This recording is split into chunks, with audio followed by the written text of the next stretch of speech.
Hello everyone, welcome back to Math Jamboree. We have another question from inequalities topic. Let's dive into the question.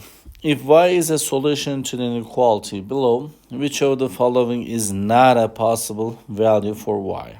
4y plus 2 is greater than 6y minus 8. So we need to simplify this inequality. To simplify, I always recommend you to get rid of the variable with the lower coefficients. In this case, we have 4y on the left side, 6y on the right side.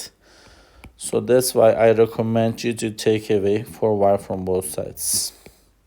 So 2 is greater than 2y minus 8. Then we will add 8 to both sides. 10 will be greater than 2y. To get the y by itself, we will divide both sides by 2. Then 5 is greater than y. Or you can say that y is less than 5.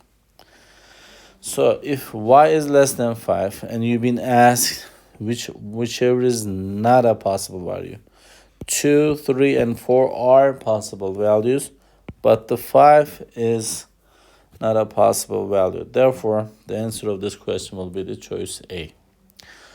I hope you found this video helpful, and if you like this video, please subscribe to our channel and give it a thumbs up. So if you have any questions or comments, please leave it below right there. And I wish you good luck on your tests and exams. See you next time.